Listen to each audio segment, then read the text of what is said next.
Praise lord, హల్లెలూయా. దేవుని మనకి స్తోత్రాలు. మీ అందరికీ నా వందనాలు తెలియజేస్తున్నాను. ఈ దినం కొరకు దేవుడు సిద్ధపరిచినటువంటి మాటలు. ప్రియ సహోదరి సహోదరుడా, నీవు నీ జీవితంలో ఇంతవరకు ఎదుర్కొన్నటువంటి ప్రతి పరిస్థితులు, నిన్ను వెంబడించినటువంటి ప్రతి పరిస్థితులు కూడాను మరి ఇంకా కొద్ది దినముల్లో నూతన సంవత్సరంలోనికి అడుగుపెట్టుచుండగా నా జీవితంలో నేను ఎదుర్కొంటున్నటువంటి పరిస్థితులు ఈ యొక్క నూతన సంవత్సరంలో కూడా నేను ఇదే రీతిగా నేను జీవించాలా? నా యొక్క ప్రతికూల పరిస్థితులు ఇంకా ఎన్నటికీ మార్చబడవా అని యోచిస్తున్నావా? అయితే ఈ మాటలు దేవుడు నీ కొరికే మాట్లాడుతున్నారు. అందుకు మోషే, భయపడుకుడి, యెహోవా మీకు నేడు కలగజేయు రక్షణను మీరు ఊరక నిలుచుండి చూడుడి. మీరు నేడు చూచిన ఐగుప్తీయులను ఇక మీదట మరి ఎన్నడూ చూడరు. ఈ మాటలు వింటున్నటువంటి ప్రియనేస్తమా, ఐగుప్తు ప్రాంతము నుండి ఇజ్రాయేలీయుల్ని దేవుని యొక్క ఆజ్ఞ మేరకు మోషే నడిపించుచున్నటువంటి క్రమంలో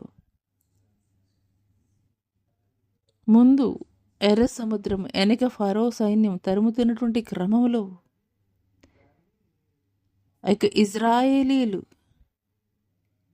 మోషే మీద సణుగుచు,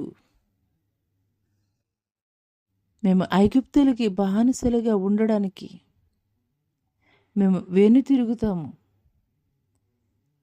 ఇలాంటి పరిస్థితులు మేము ఎదుర్కొనలేము, ఐగుప్తుల్లో సమాధులు లేవనా మమ్మల్ని ఈ రీతిగా నడిపించుచున్నావని మోషే మీద సనుగుచున్నటువంటి క్రమంలో దేవుని యొక్క ఆజ్ఞ మేరకు మోషే ఎప్పుడైతే ఎర్ర సముద్రం వైపు ఆ యొక్క కర్ర చాపాడో, వెంటనే ఆ యొక్క ఎర్ర సముద్రం 2 పాయలుగా చీలి ఆరిన నేల మీద ఇజ్రాయేలు జనాంగము సురక్షితముగా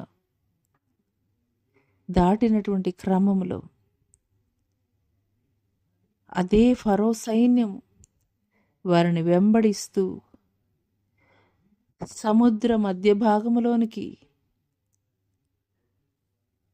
వారు వచ్చిన క్రమంలో దేవుడు శత్రు సైన్య సమూహమును సముద్రములో ముంచివేసి ఇజ్రాయేలీల్ని సురక్షితముగా దేవుడు కాపాడినటువంటి వాడిగా ఉన్నాడు. ఈ మాటలు వింటున్నటువంటి ప్రియనేస్తమా, నీ జీవితంలో ఏలుబడి అవుతున్నటువంటి ప్రతి భయాలని, కలవరాలని కూడా నీవు కొట్టివేయి. ఎందుకోసమనంటే గనక ఆనాడు మోషే చెప్తున్నాడు, నేడు చూచినటువంటి ఐగుప్తీయుల్ని మరి ఎన్నడూ కూడా మీరు చూడరని. అదే రీతిగా పరిశుద్ధాత్ముడు నీతోటి కూడా మాట్లాడుతున్నాడు.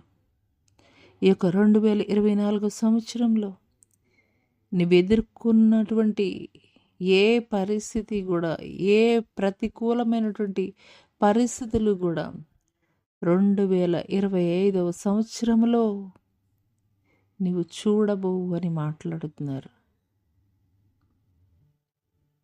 ఈ మాటలు నీవు నమ్మగలిగినట్లయితే నిశ్చయముగా ఆనాడు ఇజ్రాయేలు పక్షముగా దేవుడు చేసినటువంటి అద్భుతమైనటువంటి కార్యములు దేవుడు నీ జీవితంలో కూడా జరిగించబోతున్నాడు. అట్టి కృప దేవుడు నీకు దయచేయనుగాక.